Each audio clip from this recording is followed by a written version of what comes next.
Tétrapharmakos, l'émission de Liberté FM en quête du bonheur de la connaissance. Bonjour à toutes et à tous, je suis ravi de vous retrouver pour ce nouvel épisode de Tétrapharmakos.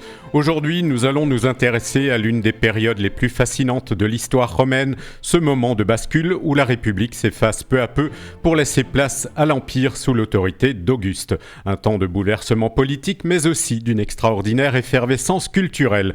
Car c'est l'âge d'or de la poésie latine, aux côtés de figures comme Virgile, Horace, Tibulle ou encore Properce, un poète se distingue par son audace, son élégance et son inventivité, Publius Ovidius Naso, dit Ovide. C'est à lui que nous allons consacrer cet épisode. Auteur d'une œuvre foisonnante, tour à tour légère, ironique, sensuelle ou profondément érudite, Ovide reste aujourd'hui célèbre pour les Métamorphoses, vaste fresque mythologique où les dieux et les hommes ne cessent de se transformer comme si le monde lui-même était en perpétuel mouvement résultant directement ou indirectement des passions humaines. Mais derrière l'éclat de son œuvre se cache aussi une trajectoire plus sombre, car Ovide, au sommet de sa gloire, sera brutalement relégué aux confins de l'Empire, victime d'un exil mystérieux dont il ne reviendra jamais. Pour nous accompagner dans cette exploration, j'ai le plaisir de recevoir Hélène Vial, l'une des grandes spécialistes de cet auteur. Ensemble, nous tenterons de comprendre ce qui fait la singularité de ce poète, entre héritage républicain et monde impérial naissant, entre éclat littéraire et destin tragique. Madame Vial, bonjour. Bonjour. Et merci beaucoup d'avoir accepté mon invitation. Vous êtes professeur de latin à l'université Clermont-Auvergne et membre du CELIS, le centre de recherche sur les littératures et la sociopoétique. À partir de votre thèse, La Métamorphose dans les Métamorphoses d'Ovide, publiée en 2010 aux Belles Lettres, vos recherches se sont orientées d'une part vers l'étude de la réécriture des mythes et d'autre part vers celle du lien entre poétique et rhétorique. L'œuvre ovidienne est toujours au cœur de vos travaux. Parmi vos autres publications, on peut citer Les Sirènes ou Le Savoir périlleux d'Homère au XXIe siècle, sorti aux presses universitaires de Rennes en 2014, La poésie augustéenne et la rhétorique paru aux presses universitaires Blaise Pascal en 2022, Le Contribis ou La colère métamorphosée publié par Les 100 chemins en 2023 et enfin La métamorphose humain-insecte, un défi littéraire et artistique de l'Antiquité à nos jours, édité par l'Harmattan en 2025. Alors, Madame Vial, pour commencer, j'aimerais que vous nous replaciez Ovide dans son époque. On parle souvent d'une période charnière entre République et Empire. Concrètement, dans quel monde naît et écrit Ovide ? Alors, le monde dans lequel écrit Ovide, c'est un monde qui est en mutation complète, très profonde, puisque c'est un monde qui est en train de basculer de la République à l'Empire. Oui. Ovide naît en 43 avant Jésus-Christ, très peu de temps donc après l'assassinat de Jules César. Et son enfance et sa jeunesse se déroulent dans un monde encore instable, qui est marqué par les luttes entre les héritiers politiques de Jules César, dont Octave, qui est le futur empereur Auguste. Et ce moment-là est vraiment très important parce que la poésie d'Ovide s'en trouve véritablement marquée. Lorsque la carrière littéraire d'Ovide commence, le nouveau régime est en train de se stabiliser. Octave Auguste met fin aux guerres civiles, il instaure un pouvoir personnel tout en conservant les formes républicaines. Il développe une politique idéologique forte, fondée sur la paix retrouvée, le retour aux valeurs morales traditionnelles, la grandeur de Rome et du destin de Rome. Et donc, Ovide va être un poète du régime augustéen, mais qui va être toujours dans une position au moins, disons, ambivalente. Alors, Ovide est contemporain de Virgile, Horace ou encore Properce. Est-ce qu'il s'inscrit dans leur sillage ou est-ce qu'il s'en distingue immédiatement ? Les deux à la fois, je dirais. Alors Ovide est plus jeune que Virgile, hein, Mhm. nettement. Il est contemporain de Tibulle et de Properce, et il exprime, notamment dans les Tristes, mais en fait à plusieurs reprises, il exprime à leur égard une admiration. Bon, il a une admiration immense pour Virgile, notamment. Il le dit, toute son œuvre le dit et le montre. Il connaît très bien les poètes de son temps et il les admire également, mais il construit quelque chose de complètement différent. Et c'est vraiment quelque chose qui est très marquant dans toute son œuvre, c'est que l'œuvre d'Ovide est à la fois dans une position d'admiration, d'imprégnation très profonde par rapport à Virgile et à Tibulle, Properce, mais également et Horace, mais également dans une posture de distanciation et de construction d'une poétique qui est unique en son genre, véritablement, parce que c'est une poétique qui est fondée sur la notion de métamorphose, hein, avec ce centre de gravité que va être ce poème, lui-même unique en son genre, que sont les métamorphoses. Mhm. Alors, avant d'entrer dans ses œuvres, il faut peut-être dire un mot de l'homme lui-même. Que sait-on de la jeunesse et de la formation d'Ovide? Alors, on en sait ce qu'il en dit, Oui. essentiellement. On le sait également par des petites remarques d'un homme qui a été le maître de rhétorique d'Ovide, qui est Sénèque le père, Sénèque le rhéteur. Donc, la connaissance qu'on a de la jeunesse d'Ovide est relativement limitée, mais alors il y a quand même une source précieuse, ce sont ses propres écrits, et en particulier une élégie des Tristes, où il livre une véritable autobiographie à la fois personnelle et poétique.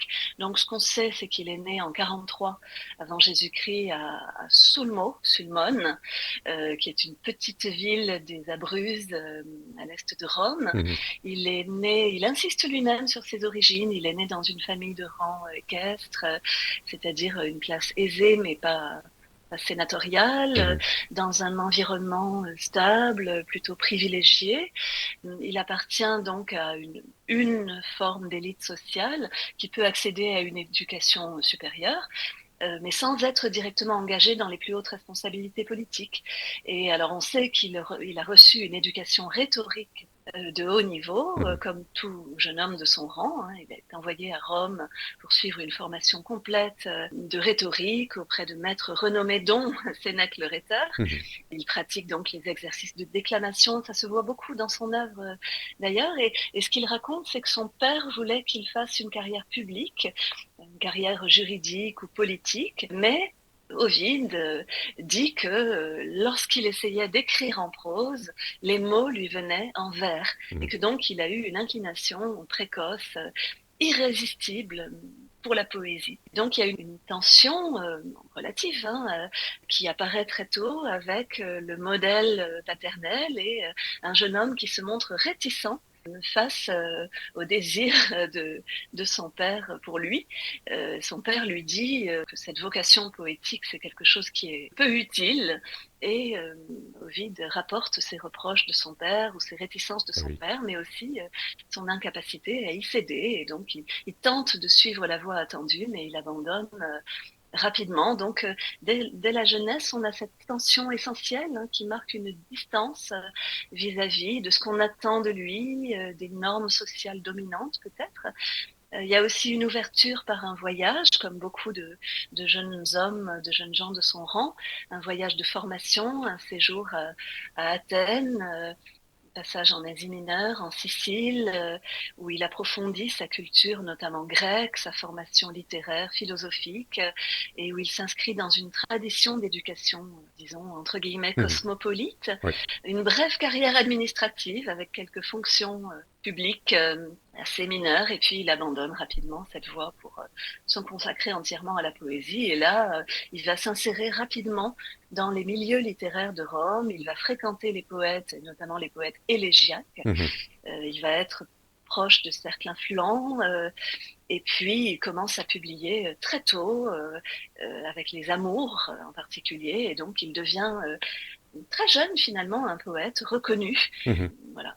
Alors justement, parlons de ses premières œuvres, notamment Les Amours.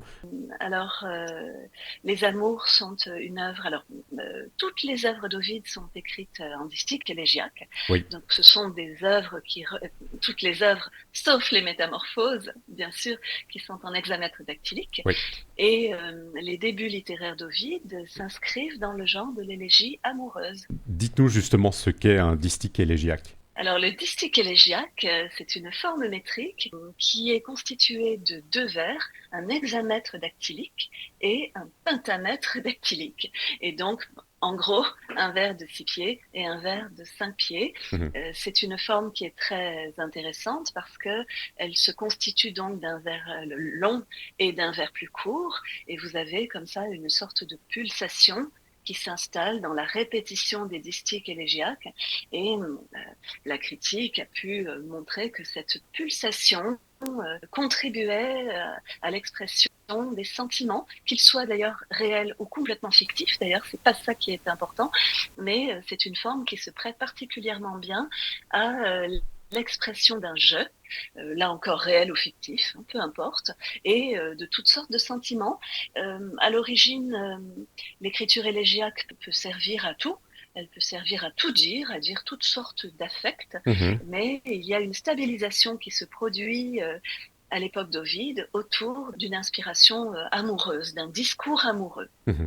Alors justement, dans les Amours, dans la première élégie, Ovide raconte qu'il s'apprêtait à écrire une épopée et en fait c'est Cupidon qui lui retire un pied au vers épique et voilà, il se lance dans l'élégie. C'est ça. Et alors, finalement, il l'écrira, cette épopée. Ouais. Ce sera les Métamorphoses, mais Oui, ce oui. sera une épopée complètement hors norme. Mmh. Et donc, On y oui, d'emblée, reviendra. le parcours poétique d'Ovide se lance sur ce jeu, et le ton est donné immédiatement. C'est un ton léger, ludique, ironique, une approche désacralisée en quelque sorte de l'amour, un goût de l'exploration formelle aussi, hérité vraiment de l'apprentissage rhétorique d'Ovide. Mmh. Et on a cette œuvre, Les Amours, où l'amour n'est plus seulement une passion subie, mais un jeu codifié. Et il y a un véritable renouvellement de l'élégie dans Les Amours, avec un jeu poétique amoureux, une femme aimée fictive qui s'appelle Corinne, Eh oui. Corinna, Mmh. et des situations extrêmement variées, séduction, jalousie, rupture, retrouvailles, avec un cadre très stylisé où l'amour est un jeu littéraire, où les conventions du genre sont exhibées et parfois tournées en dérision. Mmh. Et le poème que vous citiez, le poème 1-1, Oui. est un exemple parfait, puisque Ovide raconte que Cupidon lui a volé un pied à son hexamètre, Mmh. l'hexamètre étant le vers de l'épopée. Mmh. Je ne l'ai pas encore dit, Eh oui, mais il lui vole un pied et il transforme le projet épique en élégie amoureuse. Donc, dès l'ouverture, l'amour est placé sous le signe du jeu poétique et du jeu avec les contraintes qui se trouvent détournées. Mmh. Est-ce que cette première œuvre, Les Amours, sera reconnue immédiatement? Oui, oui, bien sûr. Ovide a eu du succès tout de suite. Les Amours ont très vraisemblablement connu un succès rapide. D'après un certain nombre d'indices, on comprend qu'Ovide s'impose assez tôt à Rome comme poète. Il est lu, identifié comme poète dès ses premières publications. Mmh. Il fréquente les milieux littéraires actifs. Il s'inscrit dans la continuité de Properce et de Tibulle, mais en renouvelant le genre. Donc il y a une réception positive, relativement rapide, Mmh. dans un public cultivé. Il y a une adéquation des Amours au goût de l'époque Ok. aussi. Il y a une adéquation avec Mmh. la société urbaine augustéenne. Donc c'est une poésie qui est brève, qui est brillante, qui se diffuse facilement, des thèmes liés à la vie, entre guillemets, mondaine Mmh. de Ouais. l'époque, la séduction, la jalousie, les rendez-vous. Il y a ce ton aussi qui est extraordinaire, qui est léger, spirituel, parfois provocateur. Donc c'est une œuvre qui est accessible, qui est séduisante. Voilà, donc c'est une œuvre qui a circulé, qui a été lue et qui a donné à son jeune auteur une célébrité. Mmh. rapide, alors encore limité. Hein. De Ouais. toute façon, ça n'est pas une célébrité de masse. Le public reste celui des élites lettrées de Rome. Oui. Mais cela étant dit, on peut dire qu'Ovide devient rapidement un poète à la mode, qui est associé à une esthétique élégiaque, raffinée, ludique. Ça n'est pas une figure majeure comparable à Virgile. Hein. À ce Mhm. Oui, stade-là, oui, c'est oui, pas oui, du bien tout sûr. ça. Oui, oui. C'est vraiment, de toute façon, un tout autre contexte. Mais voilà, il y a ce ton, il y a cette séduction propre à la manière d'écrire d'Ovide, et puis cette distanciation légèrement ironique qui est déjà présente dans Alors, ses toutes premières heures. alors, son œuvre suivante, ce sont les héroïdes, qui donnent la parole à des figures féminines. Alors, est-ce que c'est une innovation majeure? Oui, oui, oui. Il y a une innovation majeure dans les héroïdes, c'est que on a des femmes de la mythologie. C'est une innovation de plusieurs manières à la fois. Ok. C'est une innovation formelle, énonciative et poétique, et il y a une invention très forte dans le contexte de la littérature de l'époque, mais aussi dans la littérature antique. En fait, le principe est simple et radical. Ce sont des lettres en vers élégiaque, écrite par des héroïnes mythologiques et adressée à un homme, un amant, qui est absent ou infidèle. Enfin, il y a Ouais. toutes sortes de situations. Et Mhm. donc, c'est une combinaison, c'est une hybridation entre plusieurs traditions, celle de l'élégie amoureuse, donc la subjectivité, la plainte, le désir, Mhm. etc. Mhm. Celle de la rhétorique, c'est un discours, ce sont des lettres qui sont des discours de persuasion, en tout cas des discours, Oui. et puis la lettre, l'écriture épistolaire, avec une structure qu'on pourrait qualifier de structure dialogique différée. Et cette fusion-là, elle est inédite parce qu'il ne s'agit plus de raconter l'amour, mais de le faire entendre comme un discours intérieur adressé à quelqu'un. Et puis, il y a une révolution énonciative, c'est de donner une voix aux femmes. Mhm. Ça, c'est peut-être ce qu'il y a de plus frappant. Ok. Hein. Pénélope écrit à Ulysse, Phèdre à Hippolyte, Didon à Énée, Ariane à Thésée. Et avant ça, dans l'épopée ou la tragédie, les femmes étaient représentées, mais elles étaient rarement sujets Mhm. d'un Mhm. discours continu à la première personne. Donc il y a Ouais. vraiment un déplacement décisif. Mhm. Des figures mythologiques féminines deviennent des sujets parlants dont le poète explore l'intériorité émotionnelle. Ça s'accompagne d'une relecture des mythes.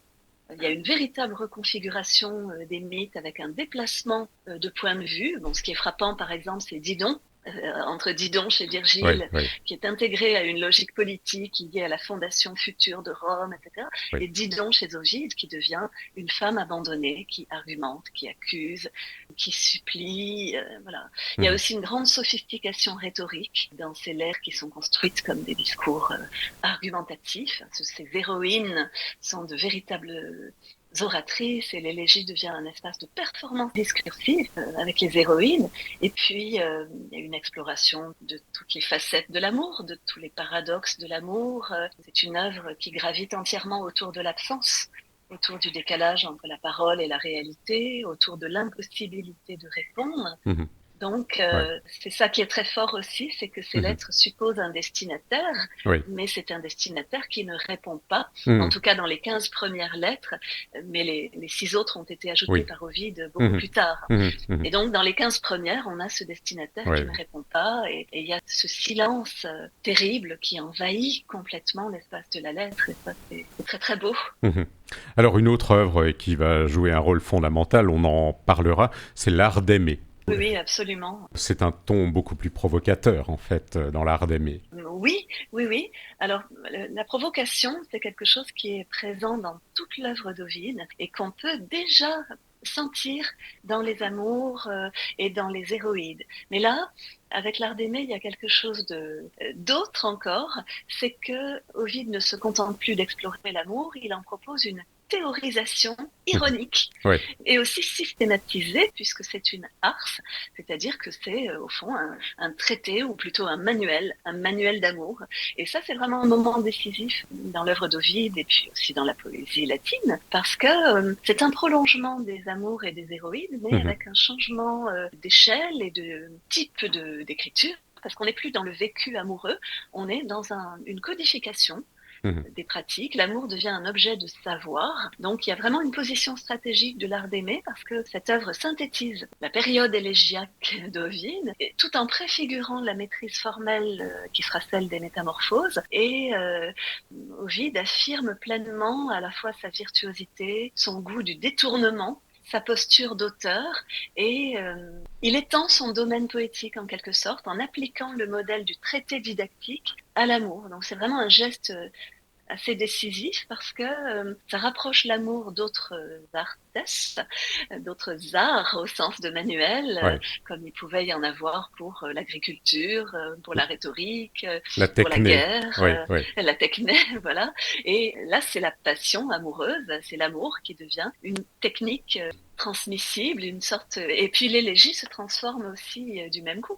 Elle devient une science du comportement amoureux. Le ton est très particulier, c'est un ton très provocateur et très provocateur par rapport à la ligne augustéenne aussi, Ouais. parce que sous Auguste, ce qui est promu, c'est la fidélité conjugale, c'est la stabilité familiale, c'est la moralisation des mœurs. Mhm. Et Ovide, lui, enseigne comment séduire hors mariage, Ouais. comment tromper sans se faire prendre, comment manipuler les affects. Et Oui, oui. donc, il y a une dissonance frontale Mhm. Mhm. avec la ligne officielle. Il y a une ironie Mhm. constante également. Le ton, c'est celui d'un pédagogue, mais d'un vrai faux pédagogue. Des conseils qui sont parfois paradoxaux, volontairement excessifs, une distance humoristique permanente. Le lecteur lui-même est placé dans une position ambiguë. Est-ce qu'il doit prendre ses conseils au sérieux? Est-ce que c'est Mhm. un jeu Oui, oui. littéraire pur? Mhm. Et donc cette ambiguïté est au cœur de la provocation. Et l'amour se trouve complètement désacralisé dans cette œuvre-là. Hein. Il devient un jeu stratégique, soumis à des règles,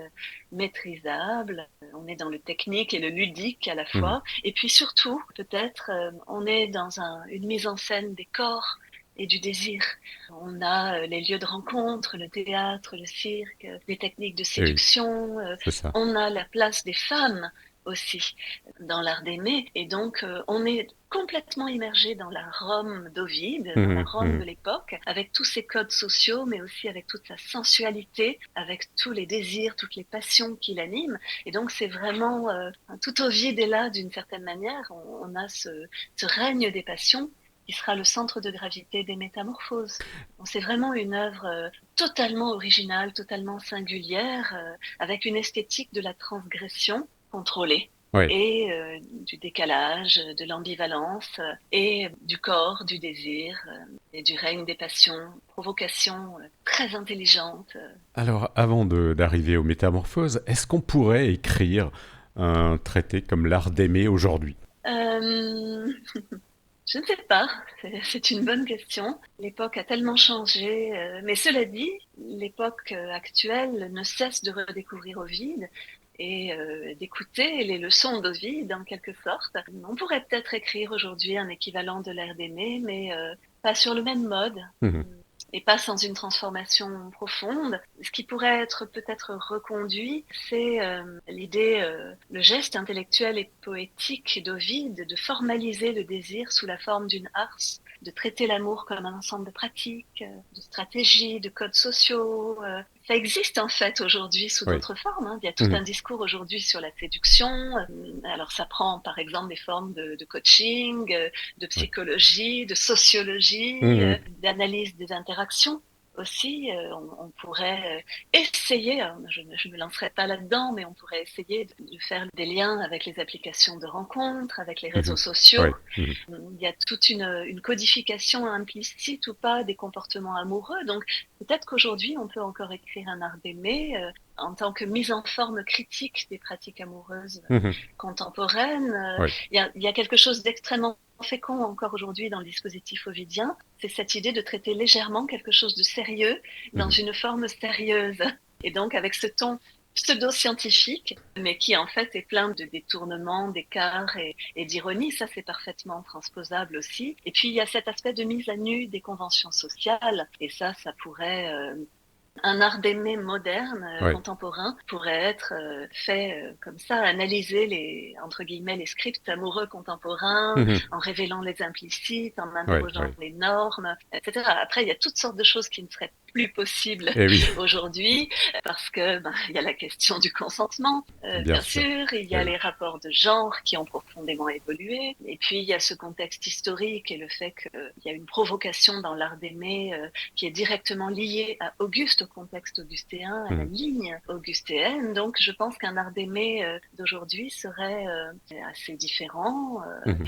serait plus fragmenté, il Eh oui. circulerait autrement, il serait plus inclusif, mais ça pourrait être extrêmement intéressant, Mhm, mhm. absolument. Très bien. Alors, venons-en aux Métamorphoses, l'œuvre principale, l'œuvre majeure, l'œuvre très connue.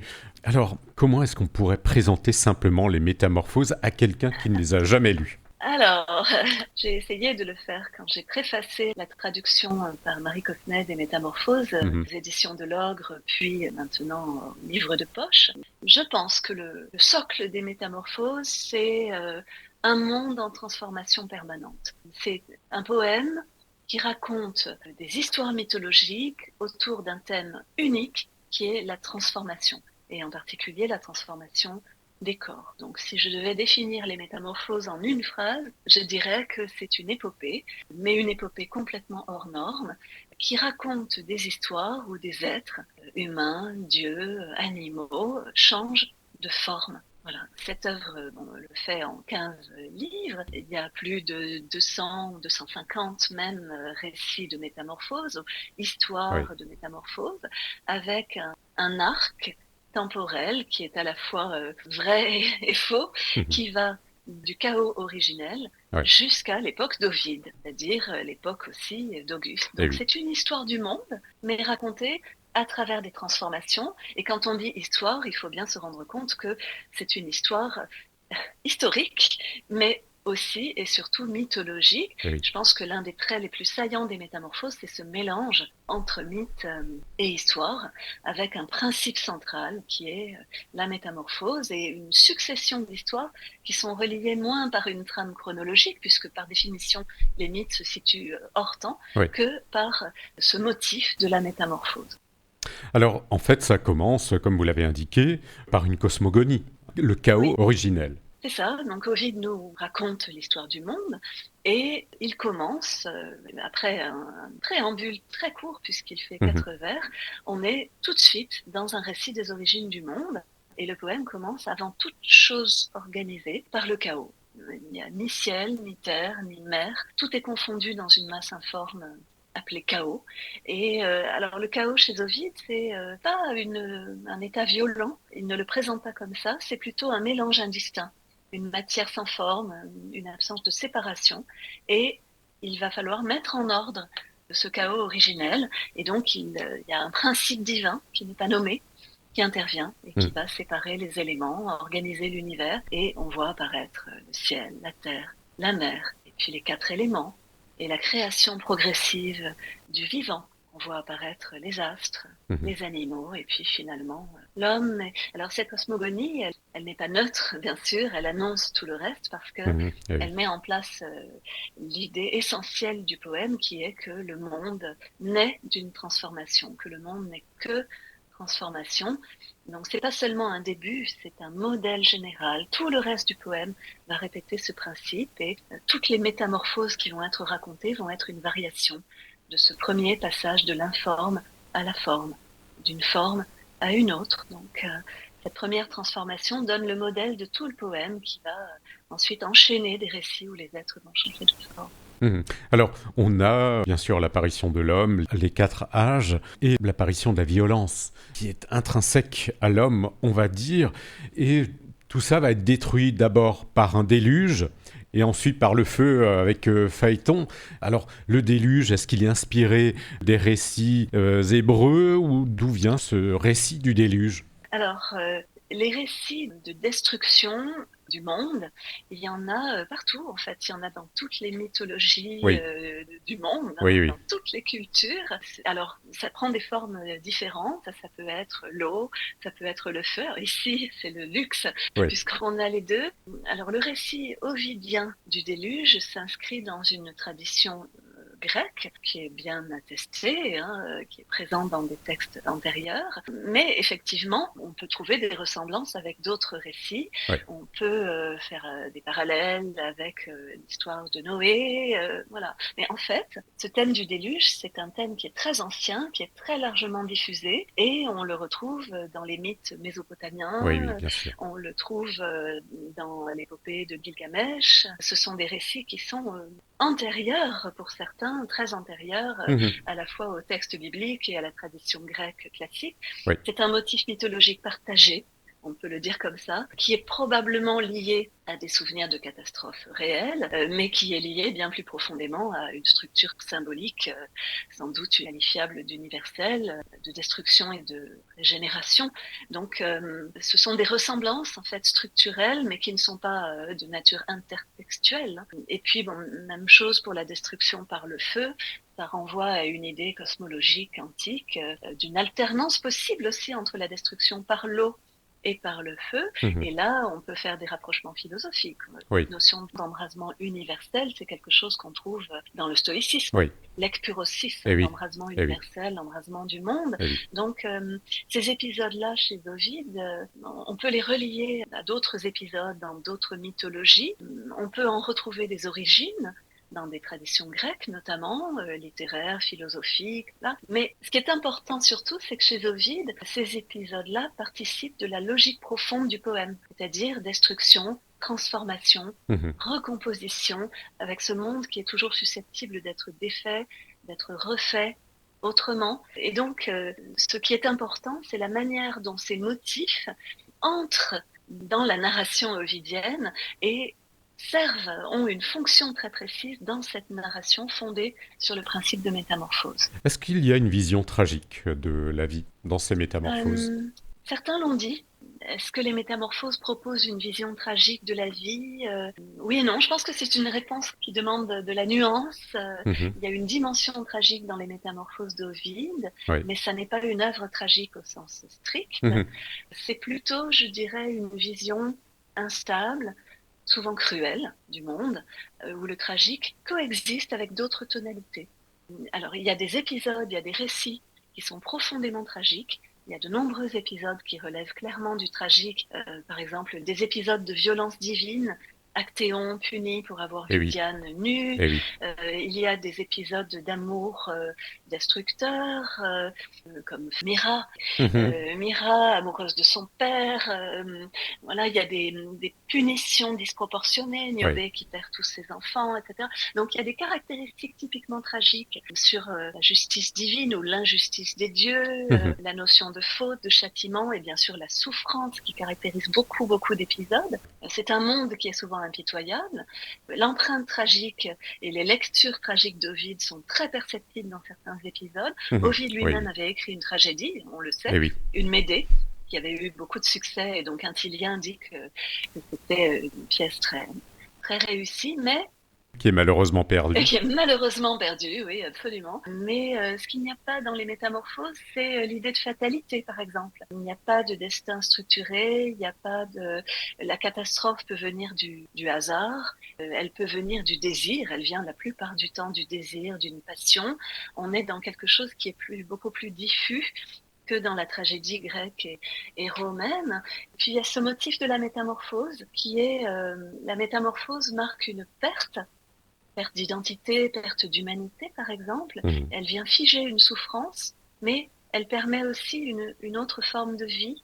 Elle inscrit le personnage dans le monde, dans la nature, et donc le motif de la métamorphose est un motif qui échappe, me semble-t-il, complètement à une logique tragique. Et l'esthétique d'Ovide est une esthétique dont je dirais qu'elle prend une distance par rapport au tragique et au genre tragique aussi. Mhm. Les Oui. métamorphoses d'Ovide, c'est une épopée. Ça reste une épopée. Mhm. Oui. L'hexamètre dactylique continue, quoi Mhm. qu'il Oui, arrive. oui. Et je dirais que c'est une œuvre qui hybride au fond peut-être tous les genres et toutes les formes littéraires, ça la critique l'a beaucoup dit, Mhm. mais avec ce socle épique. C'est bel et bien une épopée au bout du compte. Donc il y a sans doute un tragique ovidien dans l'idée, peut-être ailleurs finalement, peut-être dans l'idée que rien n'est stable, que rien n'est définitivement Oui. acquis, que Mhm. les identités sont fragiles, que les corps se transforment, mais c'est plutôt une vision instable du monde qu'un tragique au sens que Oui, l'on oui. trouve dans les tragédies grecques et romaines. Alors, il n'y a pas que des métamorphoses, en fait. Parfois, il y a des récits. On ne sait pas où est la métamorphose, en fait. Oui, oui, oui, c'est vrai.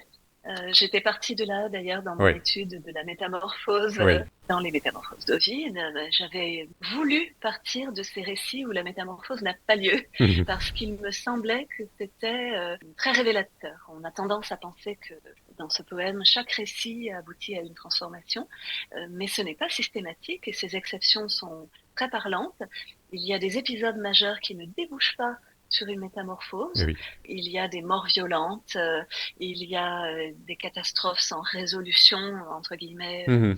symboliques, et l'absence de métamorphose nous révèle énormément de choses. Et elle nous révèle aussi des choses sur nous-mêmes en tant que lecteurs, parce qu'elle nous place, on voit bien qu'on est en position d'attente dans ces moments-là. On attend la métamorphose et puis Eh oui. elle ne vient pas. Ou alors, elle vient, mais chez un personnage secondaire ou sous une autre forme, Mhm. Mhm. où elle est simplement évoquée mais pas racontée. En fait, il y a toutes sortes de manières chez Ovide de varier par rapport à ce motif Oui, oui. de la métamorphose. Et parmi ces variations, il y a l'absence, Mhm. où il y a le caractère implicite, allusif, il y a le jeu sur la brièveté extrême. Parfois, la métamorphose tient en un mot et ça a un sens très fort parce que en fait, ça vient renforcer l'idée d'un monde instable et imprévisible. Et finalement, le poème lui-même est instable, est imprévisible. C'est un poème qui épouse son objet, qui est entièrement fondé sur la variation. Et parmi ces variations, il y a l'absence de métamorphose, qui est aussi une forme de métamorphose, Mhm. d'une certaine manière. Est-ce qu'on peut dire deux, trois mots sur la technique narrative?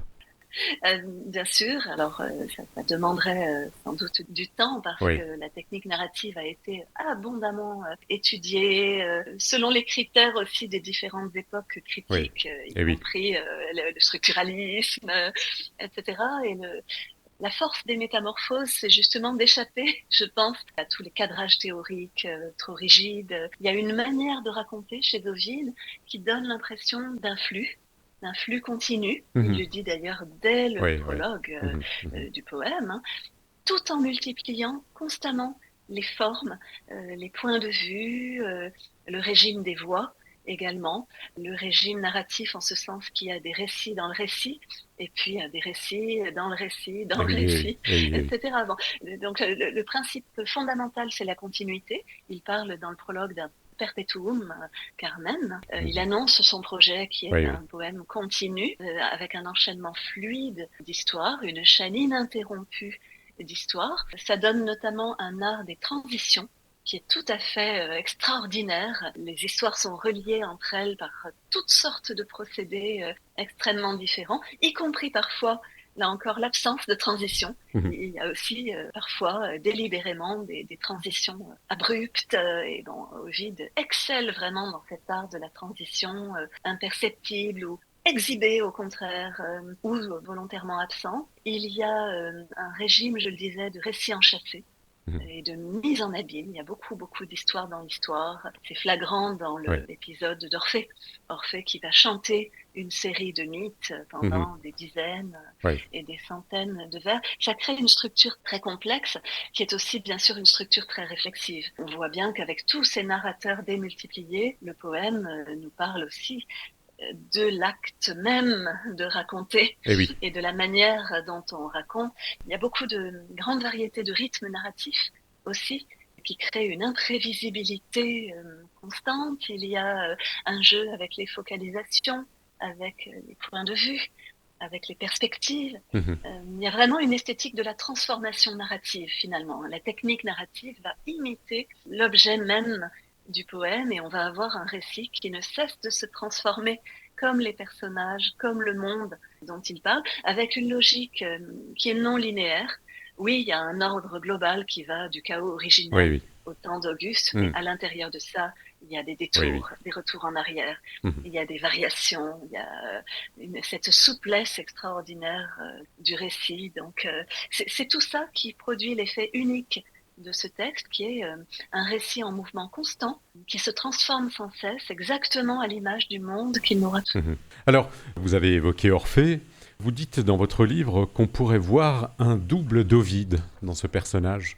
Oui, alors il est exhibé comme tel, hein, d'ailleurs, puisque c'est un narrateur et un narrateur qui va avoir la parole pendant très longtemps. Le personnage d'Orphée tel qu'il est utilisé, entre guillemets, par Ovide est très intéressant. Il fonctionne comme un double poétique d'Ovide, mais ce n'est pas un simple reflet. C'est un double partiel, c'est un double ambivalent, très révélateur. Donc c'est une figure de poète, déjà. Mhm. Oui, oui, C'est pas bien un sûr. personnage comme les autres, Eh oui. parce qu'il est poète et chanteur. Il produit lui-même des récits et il devient narrateur à l'intérieur de l'œuvre, donc dans les livres 10 et 11. Il chante une série de mythes, il chante des mythes de métamorphose et ces récits deviennent une partie du poème d'Ovide. Donc on a un poète, Ovide, qui met en scène un poète, Orphée, qui raconte des histoires de métamorphose. Donc Eh oui. clairement, c'est une mise en abîme de la création poétique et c'est un moment de réflexivité d'Ovide et de réflexion d'Ovide sur son propre art, avec une réflexion sur le pouvoir de la parole et du chant, Mhm. sur la capacité du langage à transformer le monde, à transformer le réel. Eh oui. Les récits d'Orphée sont, comme les récits d'Ovide, complètement animés par les passions. Donc oui, c'est une figure interne de l'auteur avec en plus une poétique commune de l'amour et de la perte. Je pense que la perte qui est au cœur du mythe Mhm. d'Orphée, Oui. c'est aussi quelque chose qui est au cœur du parcours poétique d'Ovide. Donc on pourrait voir Orphée comme un porte-parole de la poétique ovidienne, notamment dans ce régime à la fois des passions, de la métamorphose et de la perte. Mhm. Mais justement, la perte est au cœur du mythe d'Orphée et Orphée échoue. Il perd Eurydice une seconde fois, son art ne suffit pas à vaincre la Mhm. mort, Eh oui. alors que Ovide nous dira dans l'épilogue des Métamorphoses que les métamorphoses vont vaincre la mort, Eh oui. vont vaincre la mort de leur Eh auteur oui. Eh oui. et vont lui permettre d'accéder à l'éternité. C'est ça. Donc là, pour le coup, il y a un contrepoint, il y a Mhm. une différence fondamentale. Oui. Orphée perd Eurydice, il meurt démembré, il disparaît en tant qu'individu. Mhm. Ovide, lui, va donner une forme durable à la perte et va atteindre une forme d'immortalité littéraire. Donc je dirais qu'Orphée, c'est une figure réflexive, critique. Oui, c'est un double, mais c'est aussi une figure dont Ovide nous indique les limites, les limitations. Et permet à Ovide de poser une question centrale qui est quels sont les pouvoirs de la poésie? Transformer, oui. Mhm. Mhm. Sauver, pas toujours, mais rendre immortel, Oui, oui, oui. peut-être, Eh mais oui. sous une autre forme que celle de la vie Mhm. humaine. Donc oui, un double, mais complexe. Oui. Alors, le livre 15, le dernier livre des Métamorphoses, se termine avec Pythagore. Alors, pourquoi introduire ce discours philosophique? Alors, philosophique, oui et non. Alors, le livre 15 ne se termine pas Non, c'est vrai. totalement avec Oui, Pythagore. oui, c'est vrai. Et Il je commence. pense que c'est C'est une bonne partie qui est c'est une consacrée. Oui. voilà, une grande partie lui est Oui. Oui. consacrée. Oui. Alors pourquoi? Est-ce que c'est un discours philosophique d'abord? Oui et non. Oui et non, parce que c'est un Pythagore qui est très ovidien. Alors, Ovide nous fait entendre ce long discours de Pythagore. C'est un passage qui est vraiment exceptionnel et très singulier dans le poème, parce qu'il prend la forme d'un exposé, en effet, qui se présente comme philosophique, qui tranche, qui semble trancher avec la succession à laquelle on est habitué à ce stade de récits mythologiques. Bon, le contenu se présente comme philosophique, avec le principe fondamental que tout change, que rien ne demeure identique, que tout se transforme. Donc ça, on a l'impression que c'est une formulation théorique de la logique des métamorphoses, mais d'emblée, il y a quand même une grande différence, c'est que ce dont nous parle Pythagore, c'est pas exactement la métamorphose de Mhm. type ovidien, si je Oui. puis dire, Oui. c'est la métempsychose, Eh oui, c'est bien la sûr. transmigration des âmes. Mhm. Et donc, Mhm. c'est cette idée que l'âme est immortelle et qu'elle passe d'un corps à un autre. Et donc, mais ça, en fait, ça n'est pas la métamorphose ovidienne, Oui. c'est autre chose. Et puis, ça n'est pas ancré dans le monde mythologique, qui est le monde essentiel d'Ovide. Oui. Ça s'accompagne également d'une dimension morale. Donc il y a la condamnation de la consommation de viande, qui est le point de Eh départ du oui, discours eh oui, eh oui, de bien Pythagore, sûr. le respect du vivant. Bon, il y a toute cette philosophie de la non-violence, Mhm. entre guillemets. Ça s'accompagne d'une grande différence par rapport au reste du poème, c'est qu'il n'y a pas de récit. Contrairement Mhm. à Orphée qui raconte, comme Oui. Ovide, des histoires de métamorphose, Pythagore, lui, ne raconte rien. Il a un ton sérieux, Mhm. un ton didactique, Oui. et d'ailleurs, avec sa malice habituelle, Ovide nous dit d'emblée que Pythagore n'a pas été cru et que donc sa parole est restée relativement vaine. Mhm. Donc, je pense que ce discours de Pythagore est marqué par une ambivalence, là encore, très, très profonde. Je pense qu'il est difficile de le voir, ce discours, comme un discours qui servirait à donner un fondement Mhm. philosophique au poème. Oui, En fait, oui. ça ne fonctionne pas parce que ce discours est en proie à un décalage qui est celui finalement de toute l'œuvre d'Ovide. Donc, oui, c'est une clé et en même temps, ça n'en est pas une. Mhm. Oui. C'est plutôt une sorte de pas de côté qui contribue à nous indiquer que oui, il y a un ancrage philosophique dans le poème d'Ovide, mais que c'est un ancrage philosophique multiple, complexe, et que c'est un ancrage parmi d'autres. Et même ce Pythagore ovidien, il devient au fond un personnage des métamorphoses, un personnage parmi d'autres. Donc oui, il y a une dimension philosophique. Mhm. On le voit d'emblée avec la cosmologie du livre 1, Oui. d'ailleurs. Oui. Mais ce discours de Pythagore, en fait, sert, je pense, à mieux, encore plus, réaffirmer le socle métamorphique du poème. Et c'est une sorte de plateau qui permet les transformations finales. Mhm. La transformation, l'apothéose de Jules César, Eh oui. la célébration très ambiguë d'Auguste, Ouais. et puis l'apothéose finale, qui est d'une certaine manière la seule vraie, qui est l'apothéose du poète lui-même. Donc, est-ce qu'il faut prendre ce discours au sérieux? Oui et non. Je pense que c'est une mise en scène de la philosophie et une prise de distance par rapport à un discours qui serait uniquement philosophique et une réaffirmation de la singularité de l'épopée ovidienne. Mhm. Alors, les métamorphoses, il l'achève en l'an 8, je crois. Année de bascule pour lui, année tragique, puisqu'il va être Oui. condamné à l'exil. Il faut que vous nous parliez de ce moment important dans la vie d'Ovide. Oui, oui, oui. C'est un exil. Il emploie d'ailleurs le mot exilium à plusieurs reprises. En réalité, il y a une distinction entre exilium et relegatio. Ce à quoi il a été condamné par Auguste en 8 après Jésus-Christ, c'est la Mhm. relégatio. Oui. Il a été envoyé à Tomis, qui correspond aujourd'hui à Constanța, en Roumanie, Oui, sur oui, les bords de la rive de la mer Noire. oui. La relégatio, c'est une forme d'exil relativement modérée juridiquement, dans la mesure où il n'y a pas de confiscation des biens, il n'y a pas de perte de citoyenneté, et ça n'est pas non plus une condamnation à mort. Et donc, c'est, si on veut, une forme d'exil, mais entre guillemets adoucie. Bon, c'est évidemment pas ce que dit Ovide dans les Tristes et les Eh oui, Pontiques eh oui, et le Contribis, hein, eh bien oui, eh oui. sûr, mais parce que le grand déchirement, c'est l'obligation de quitter Rome, de résider loin de Rome, et en plus, si on regarde la carte, vraiment, Tomis, c'est les confins de l'Empire romain. Oui, Donc, oui. en quelque sorte, Auguste ne pouvait pas l'envoyer plus loin. Mhm. Il y a cet éloignement total, absolu, qui sera définitif, et c'est une mise à l'écart radicale. Sa famille ne pourra pas le rejoindre, il sera Non, totalement isolé. Hein. totalement. Mm. Totalement isolé, il doit quitter Rome, il doit quitter tout ce qu'il a, il doit quitter tout son entourage. Et il parle de ce moment du déchirement au début des Tristes, notamment, qui a été pour lui une rupture existentielle absolue. Mais pourquoi cet exil? Alors, pourquoi Ovide lui-même ne le dit pas? Il évoque la cause de sa condamnation par une formule qui est Oui, restée célèbre, eh oui, Carmen et error. eh oui, eh Un oui. poème et une erreur. Mhm, Alors, mhm. ça semble facile, et en fait, ça ne l'est pas, parce que, bon, le poème, il fait allusion à plusieurs reprises au fait que c'est l'art d'aimer, Mhm. et donc, il semble que, effectivement, la cause officielle de la relégation soit l'immoralité de l'art d'aimer.